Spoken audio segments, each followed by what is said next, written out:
This week in East Brunswick, we'll go to the Doug Friedman Memorial Tennis Tournament held last week at Bicentennial Park.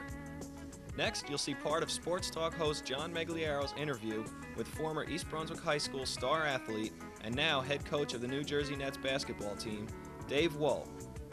And of course, we'll have our regular features. Ken Shalhoub's Health Facts. Today's topic is death to the radical mastectomy. Consumer advocate Adrian Eisner's advice on nursery safety equipment, and our Township Council review. But first, a look at what's on Channel 8 next week. Monday at 10 a.m., it's Look Great, Feel Great with Lenore Kulik and exercise in conditioning yourself for racket sports. At 10:30, it's Target with host Paula Duran. Tuesday at 7:30, Ken Shalhoub interviews pediatric dentist Dr. Stephen Hoffman on Let's Talk Health. And at 8 p.m., Paul Hansen discusses investing in cable TV partnerships with his guest, Jack Estes. Wednesday at 3, it's the PBS-produced program for kids, Reading Rainbows. And at 7:30, a look at the independent living class at East Brunswick High School on Spotlight on Education. And we'll be back Thursday evening at 7 and 8 p.m. with an all-new This Week in East Brunswick. Check the Channel 8 program guide for repeats of these shows. Last Saturday at Bicentennial Park was a great day for tennis as we joined the finals of the Doug Friedman Memorial Tennis Tournament. This is the 8th year of the contest, sponsored by the Department of Recreation and the Friedmans. The Doug Friedman Memorial Tennis Tournament gets its name from the late son of Dr. and Mrs. Arthur Friedman, a 1973 graduate of East Brunswick High School. During the finals, we had a chance to speak with Dr. Friedman. We're running the 8th annual Doug Friedman Tennis Tournament. We've been sponsoring it through the East Brunswick Recreation Department through their privilege of letting us sponsor the tournament in memory of my son. The tournament, like I say, is in its 8th year. We plan to continue this on forever, as long as we live and beyond. It's provided in our will. There will never be an end to this tournament as long as we have anything to say about it, and the East Brunswick Rec Department has honored us with this privilege. Are these the final matches today? Yes, we would have finished them 2 weeks ago, but we were rained out for the finals, so we're having the finals today. And did you get a good turnout today? Yes, all the finalists showed up. The tournament has been a complete success as usual. We've had a maximum participation. We have a maximum of 54 students that can participate. Mostly, if not all, are from the Township of East Brunswick. We find that we can fill all the places with Township residents, so we haven't opened it lately for outside of the area. And how many total participants are there this year? This year we had 50 participants. We have openings for 54, but the last-minute cancellations didn't provide for allowing any others to come to fill it in. And what are your plans for next year? Next year we're going to do the same thing we've been doing every year. We have food provided the first day, and bagels and lox and cream cheese spreads the second day. It's a very family affair. Everyone seems to enjoy it, and we certainly do enjoy it also. After the last match was played, the awards were given out as follows. I am very happy to present the awards at our 8th annual Doug Friedman Tennis Tournament. You all have played so well and are very deserving of this recognition. To begin with, we will have the boys ages 9 to 12. Third place. Where's third place? David Dankin. Actually, let me give it. Okay.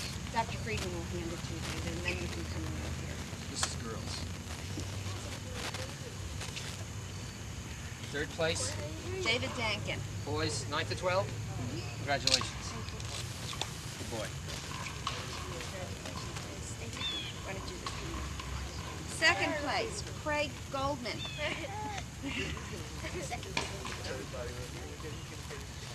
Congratulations. The other hand, how are you going to get your diploma when you graduate high school? First place, Jason Zuckerman. First place. First place. Nice playing, Jason. Congratulations. Lots of luck. Did a good job.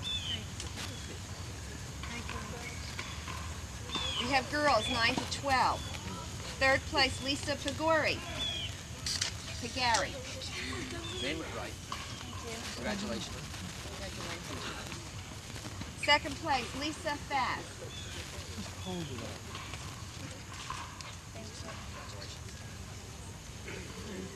Boston. And first place, Lori Akawee. There you are again, huh? Congratulations. Very good. Do you want to go?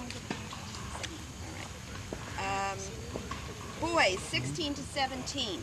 Third place, Stephen Berman. Congratulations. See you next year. You'll take number 1, right?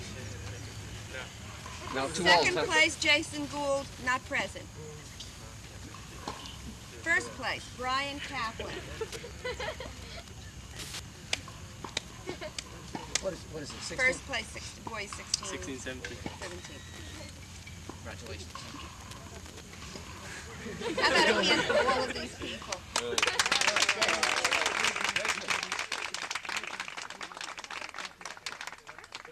We now have the girls' awards, ages 13 to 15.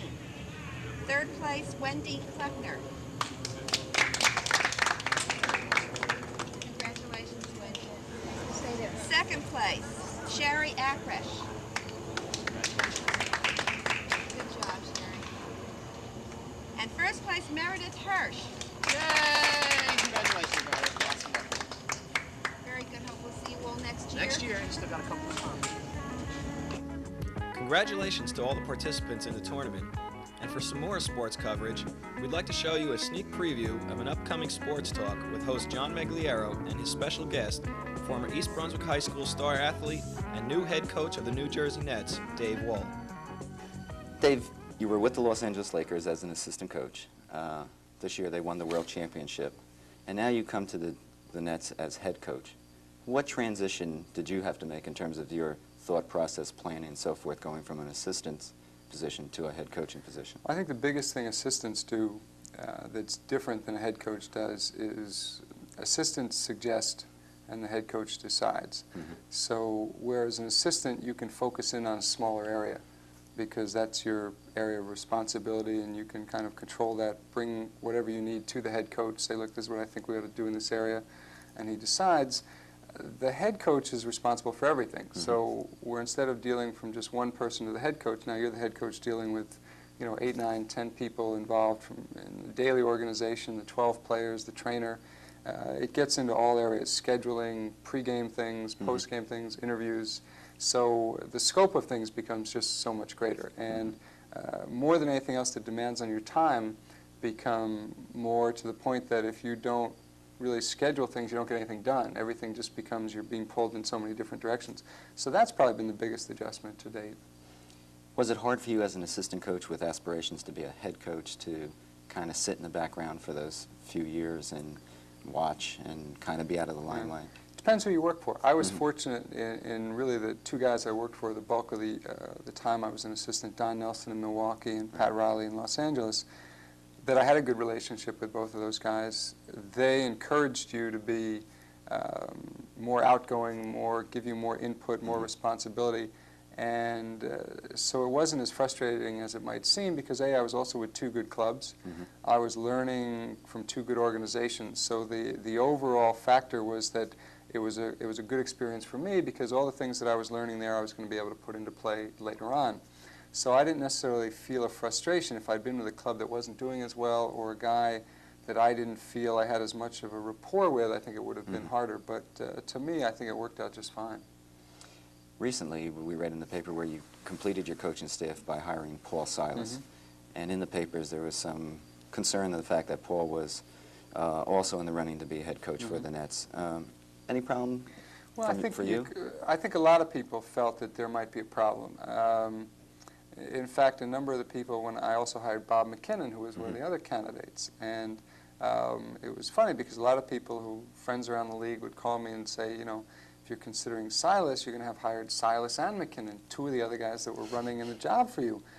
You're either the bravest guy we know or the dumbest, and they were emphasizing the latter. But I think the thing they've overlooked is if these two guys had enough qualities to be considered for head coaches, that certainly says enough for them to be assistants. I think that unless you know the people involved, you could infer whatever you wanted. But I've known Bob for 15 years. I've known Paul for 10 years. I've always found them to be quality, hardworking people. And in the end, decision was that the talents they bring to it were things that I felt could really help us. My personal relationships with them were strong, and I think if you're a quality person and you're loyal no matter whether you wanted to be the head guy or not. So I don't really foresee it as any problem. In fact, we've kind of laughed about it as a staff more than anything else. But you know, in the background, people will tend to look at things like that and say, yeah, it could be something coming up, but I don't think it's going to be a problem at all. Dave, is it a problem for you because you're 36 years old? Are you too young or not old enough yet to be a head coach? I mean, have you run into that kind of controversy? I think that's one of the reasons it took me this long to get to be a head coach. I think the youth factor is something that in our league, there's a feeling that, you know, you have to pay your dues for a certain amount of time. In my situation, the difference was that I was, at one time, the youngest assistant in the league. I got in, I was 28 when I was an assistant.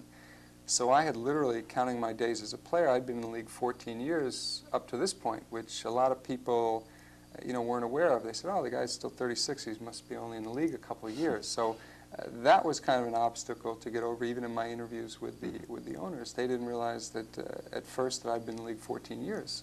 I mean, I've been in it far longer than any of them have been in it. So I think it's been something you constantly have to deal with, and to a certain degree, people are either going to look at you as an individual and what you do, or they're going to look at your age. If they look at your age, you don't really want to work for them anyway, because you're going to have problems with them. I would think it would be an asset for you in terms of relating to the players. I would imagine that the game has not changed that much since you stopped playing. It has changed drastically in some areas, but the asset factor, I think, is that I'm not that far removed from having played that I can't understand what some of the players are going through. I also think that I'm not at a point where I've lost the enthusiasm and the enjoyment of just the game itself and look at coaching as just a business or a way to make a living. So I think those are two pluses for me, and I think the age really benefits my behalf. Be sure to watch Sports Talk the nights of October 8th and 10th at 7:30 and Saturday, October 12th at 12:30 to see the rest of this interview. And as a bonus, we'll be giving away a pair of tickets to see the Nets at the end of each show. Hi, I'm Dolly for This Week in East Brunswick, and we're taping today out of the beautiful Cornelius Lau House in Piscataway, and my guest here is Anna Ashkenas. She's director for the Middlesex County Cultural and Heritage Commission, and she has a very special invitation for all of our audience. Anna, why don't you take it away? As they say, it's all yours, amidst these gorgeous ladies that were standing. Well, I'd like to invite your viewers to come to the Lau House on September 29th, which is the opening of Artworks. McNack salutes the National Endowment for the Arts. But if they can't make Sunday from 1 to 4, anytime up to November 8th is just fine, because the exhibit will be up till then. It's a very special exhibition because McNack is a consortium of 48 arts groups in Middlesex County, and all of them have put their talents and their efforts into this exhibition. And there are represented many of the performing arts groups, like the Princeton Ballet, Playhouse 22, which is right in East Brunswick. Your viewers should be familiar with that. New Brunswick Chamber Orchestra, plus some of the arts groups which are presenters of the arts. That means that they bring in programming like the local municipal arts groups in the Barron Arts Center in Woodbridge, a myriad of the arts, and it's a wonderful representation of just what goes on all year long in Middlesex County. Very exciting, very creative. That's an excellent point, Anna. There is so much in Central Jersey for residents to see and hear and watch. Right. And much of the programming is underwritten by the consortium so that it's available at little or no cost to Central New Jersey residents. And I think what will happen when someone comes is that they'll be surprised at just what is available that they may not have known about, and it's all here. They can ask lots of questions and find out about programming. And it's also a very beautiful old house that has been refurbished. It's a remarkable 1741 construction, Georgian manor, one of the finest examples of that type of architecture anywhere in the United States. And it's right here in River Road in Piscataway. The exhibit itself has everything from costumes that were used in some productions. Which and we're surrounded by. right here, and sets, models of sets which have been used. Some of the photographs from previous events that have taken place. Some of the groups have presented an overall of their history and what they plan to do in the future. Some remarkable artworks. It's a wonderful exhibition. Thanks so much, Anna, Oh, you're for very welcome. taking your time. And I know that this is a real hectic time with the exhibit opening this Sunday, but I want to make sure that all of you out there do try to get here. If not Sunday, within the next month, it will be worth your time. Bring the children, the husband. You'll love it. In the meantime, take care. Thank you.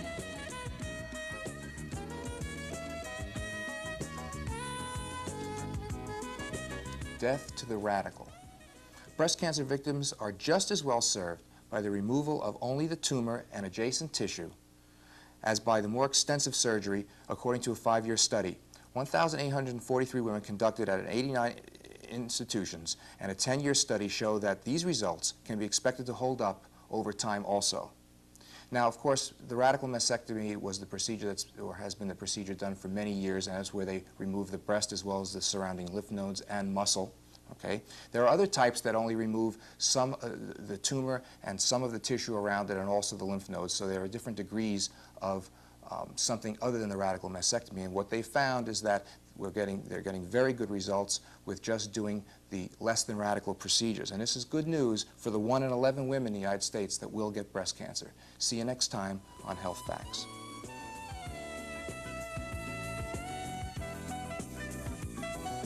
Hello, and welcome to Consumer Aware. I'm Adrienne Eisner, Director of the East Brunswick Consumer Affairs Office. The County and Municipal Consumer Agencies of New Jersey, also known as CAMCA, are pleased to announce our selection by the United States Consumer Product Safety Commission to receive a grant for educational programs on nursery equipment safety. The grant by the Consumer Product Safety Commission is being utilized to develop a statewide program on nursery equipment safety. Posters and pamphlets alerting parents of potential hazards will be distributed by the various consumer affairs offices throughout the state in conjunction with Nursery Equipment Safety Week. This will be from September 22nd through the 28th, 1985. The members of CAMCA have recognized the need for careful selection, use, and maintenance of nursery equipment. Each year, the Consumer Product Safety Commission receives reports of over 90,000 injuries resulting from the use of old-style, antique, and second-hand nursery products, which may not be safe. We are concerned about possible accidental death and injuries. Working with other consumer affairs offices in the state and with the Consumer Product Safety Commission will enable us to reach more parents with this important information. We are pleased to be part of this worthwhile effort. If you wish to get your copy of the pamphlet and the poster, please contact us at the East Brunswick Consumer Affairs Office. The telephone number is 390-6954. Our office is in the municipal building. We're open Monday through Friday, 9 a.m. until 5 p.m. Thank you for joining me on Consumer Aware. At Monday night's council meeting, the council elected former Township Administrator John Runyon to fill the seat vacated by Democrat and former Council Vice President Elaine Denahan. Other nominees for the seat were Kitty Martin and Genevieve Hickey. The term will run until September 31st, 1986. Councilman Michael Baker was elected as new Council Vice President. Now stay with us as Mayor William F. Fox gives us information for Township residents on Hurricane Gloria, taped at 3 p.m. Thursday afternoon. Good evening. I'm Bill Fox, and this program is intended to inform you about what the Township is doing in preparing for the possible arrival of Hurricane Gloria and some things that you can do to protect yourself. As of 2 o'clock on Thursday, The hurricane is still south of North Carolina, and we do not know at this time what its future path will be. However, we have been advised by the Weather Service that the township subscribes to that at a minimum we can expect heavy rain tomorrow, Friday, between 7 a.m. and 7 p.m., perhaps 5 inches or more during that period, and sustained winds of about 40 miles an hour.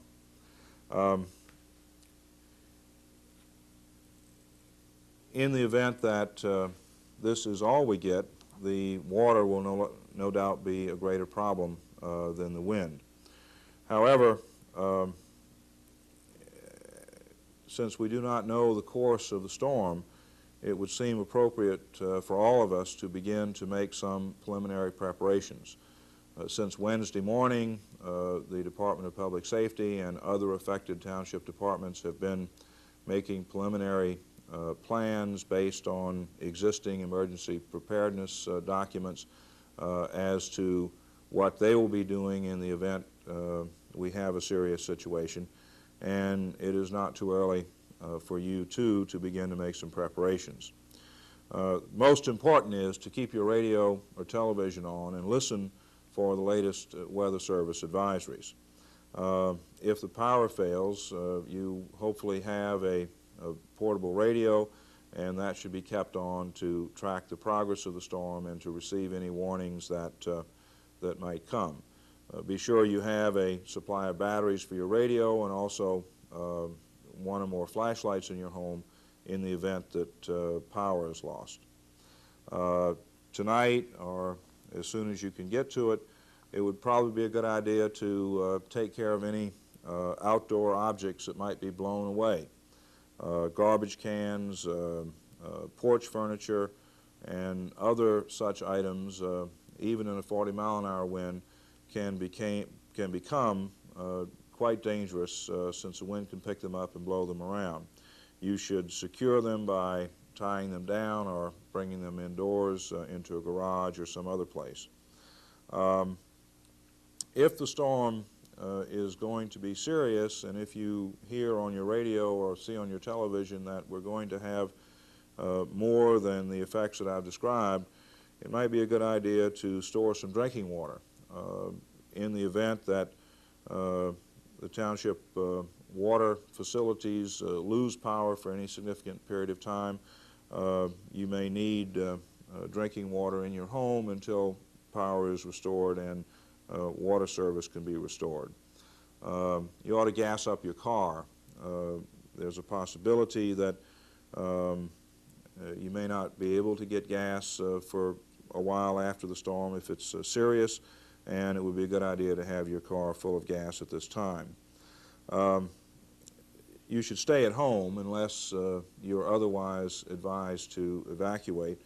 There are 1 or 2 areas in the township where serious flooding could take place from high tides and other causes, and if it's necessary, the police department will advise those residents of the appropriate procedures.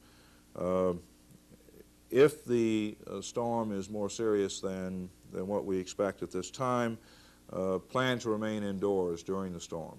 It's very dangerous being out of doors in high wind, and particularly when there's a possibility of very heavy runoff on the streets. Now, if you should experience, for example, a loss of power and you do not see any wires down in the immediate vicinity of your home, please do not call the police department. Please call whichever of the electric companies services your area and report it to them. If you do see down wires, then by all means do call the police department at 254-5200 to report that. If you have trees that are down in the street, for example, blocking the street which can't be easily moved, you should call the Parks Department at 390-6806 for their removal. Trees that fall on private property, that grow on private property, are the property owner's responsibility to take care of, so please don't call about those kinds of situations. If it becomes necessary to close the schools tomorrow, That decision will be made later on early tomorrow morning at approximately 5:30 a.m. You should watch or listen to the radio and watch Channel 8 for any notification about that situation. Finally, without wanting to unduly alarm you, I think that we are not in this area accustomed to having storms such as this, and it is, from all description, a very dangerous storm. And if its path were to change in such a way that it would come directly at the New Jersey shore, while East Brunswick would not be affected as much as shore communities, we do stand to have a significant impact from the storm. I would encourage you not to take this storm lightly, to pay close attention to what's happening, to use common sense in the things that you do over the next 24 to 36 hours, and take care of yourself, because these storms are no laughing matter. They are very dangerous, can be very dangerous, and the power of them is something that is quite awesome. Stay tuned to Channel 8 periodically for bulletins that may be coming across, and if there is an apparent worsening condition, the township will put into action its emergency plans for your safety.